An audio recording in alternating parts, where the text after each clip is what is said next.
2012 47 වෙනි බහුවර්ණ ප්‍රශ්නය.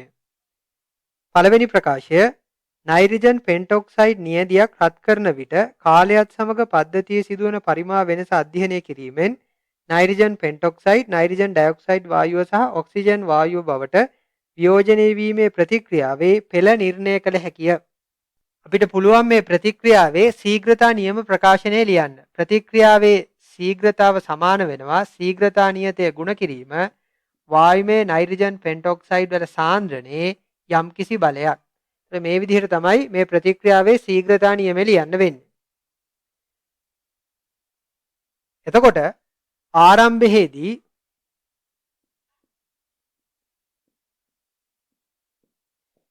නයිට්‍රජන් පෙන්ටොක්සයිඩ් වායුවෙන්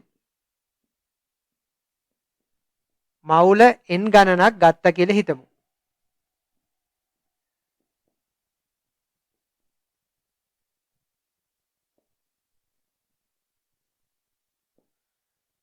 එතකොට t කාලයකට පසු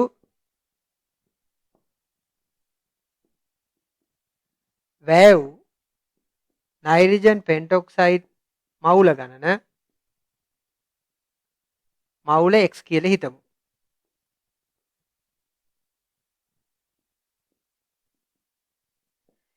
එතකොට t කාලයේදී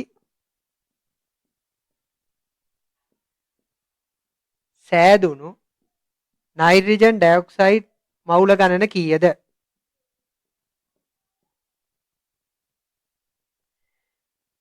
t කාලයේදී නයිට්‍රජන් පෙන්ටොක්සයිඩ් වායුවෙන් මවුල x ගණනක් වැය වුණා නම් නයිට්‍රජන් ඩයොක්සයිඩ් හැදෙන්න ඕනේ ඒ වගේ දෙගුණයක්. ඒ කියන්නේ මවුල 2x ප්‍රමාණයක්.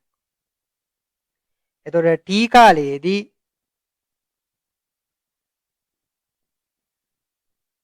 සෑදුණු ඔක්සිජන් වායු මවුල ගණන කීයද? නයිට්‍රජන් පෙන්ටොක්සයිඩ් වායුවෙන් මවුල x ගණනක් වැය වුණා නම් ඔක්සිජන් වායුවෙන් හැදෙන්න ඕනේ මවුල x බෙදීම 2ක්. එතකොට t කාලයේදී ඉතිරි නයිට්‍රජන් පෙන්ටොක්සයිඩ් වායුමය මවුල ගණන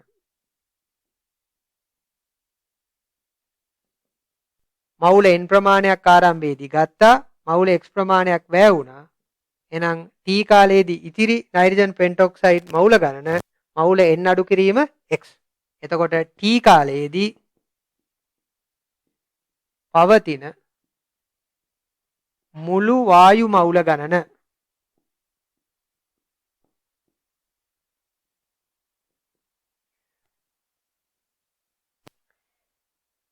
එතකොට t කාලයේදී පවතින මුළු වායු මවුල ගාන කියන්නේ ඉතිරි නයිට්‍රජන් පෙන්ටොක්සයිඩ් මවුල ගාන එකතු කිරීම නයිට්‍රජන් ඩයොක්සයිඩ් මවුල ගාන එකතු කිරීම ඔක්සිජන් මවුල ගණන. ඒ කියන්නේ මවුල n අඩු කිරීම x එකතු කිරීම මවුල 2x එකතු කිරීම මවුල x බෙදීම 2.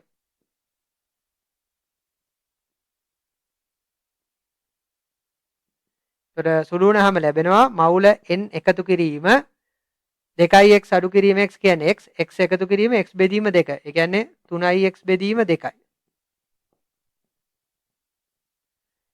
එතකොට මෙච්චර වායු මවුල ගණනක් t කාලයේදී මේ භාජනය තුල පවතිනවා. එතකොට t කාලයේදී වායු මවුල ගණනේ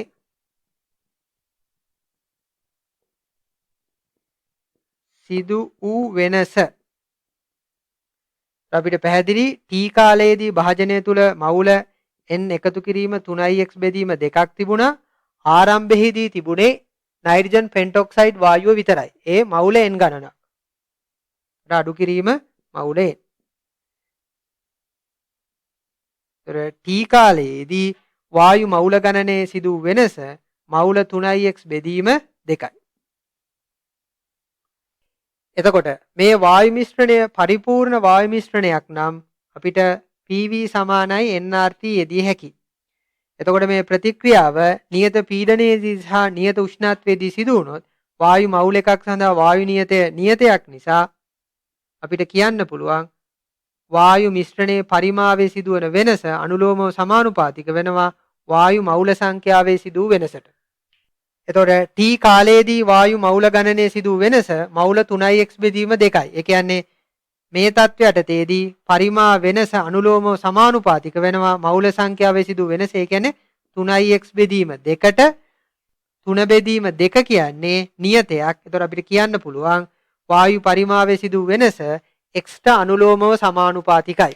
x කියන්නේ මොකක්ද? t කාලයකට පසු වැය වූ N2O5 මවුල ගණන. ඒ කියන්නේ පරිමාව වෙනස් වීමේ ප්‍රමාණය අනුලෝමව සමානුපාතික වෙනවා වැය වූ N2O5 මවුල ගණනට. එතකොට ප්‍රතික්‍රියාවේ ශීඝ්‍රතාව N2O5 වැයවීමේ ශීඝ්‍රතාවෙන් අපිට තීරණය කරන්න පුළුවන්. එතකොට අවස්ථා කීපයකට අදාළව ප්‍රතික්‍රියාවේ ශීඝ්‍රතාව සහ ඒ අවස්ථාවලදී N2O5 සාන්ද්‍රණය නිර්ණය කිරීමෙන් මේ ප්‍රකාශනය පාවිච්චි කරලා අපිට ප්‍රතික්‍රියාවේ පෙළ තීරණය කරන්න පුළුවන්. එතකොට අපිට පැහැදිලි නියත පීඩනයේදී සහ නියත උෂ්ණත්වයේදී මේ ප්‍රතික්‍රියාව සිදු කරලා පරිමා වෙනස මැනීමෙන් තමයි ඒ විදිහට මේ ප්‍රතික්‍රියාවේ පෙළ තීරණය කළ හැක්කේ කියලා. ඒ සඳහා N2O5 වායුව, NO2 වායුව සහ O2 වායුව පරිපූර්ණ වායු විය යුතුයි. එතකොට මේ පළවෙනි ප්‍රකාශයට අනුව මේ ප්‍රතික්‍රියාව නියත පීඩනයේදී සහ නියත උෂ්ණත්වයේදී සිදුවන බව සඳහන් වෙන්නේ නැහැ. ගෙදර ඉඳන්ම කෙමිස්ට්‍රි තියරි ස්මාර්ට් විදිහට ඉගෙන ගනිමු. සෑම පාඩමකටම මාස්ටර් ක්ලාස් එකක්. AmilaGuru.com වෙබ්සයිට් එකට එන්න.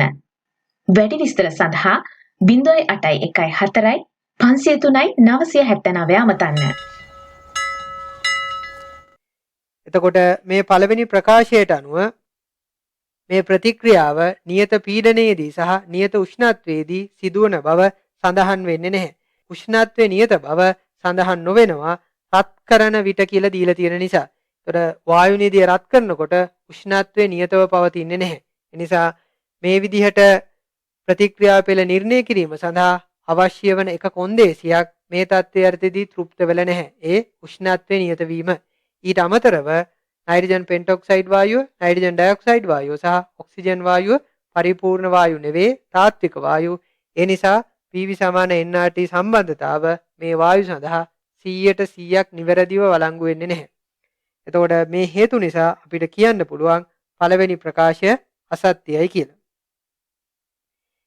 දෙවෙනි ප්‍රකාශය යම්කිසි ප්‍රතික්‍රියකයකට සාපේක්ෂව රසායනික ප්‍රතික්‍රියාවක පෙළ ප්‍රතික්‍රියකයේ සාන්ද්‍රණය මත රඳා නොපවතී. දෙවෙනි ප්‍රකාශය සත්‍යයි. යම්කිසි ප්‍රතික්‍රියකයකට සාපේක්ෂව ප්‍රතික්‍රියාවේ පෙළ තීරණය වෙන්නේ ප්‍රතික්‍රියකයේ සාන්ද්‍රණය මත නෙවෙයි. එතකොට පළවෙනි ප්‍රකාශය අසත්‍යයි, දෙවෙනි ප්‍රකාශය සත්‍යයි. ඒ නිසා ප්‍රශ්න නිවැරදි පිළිතුර අංක 4.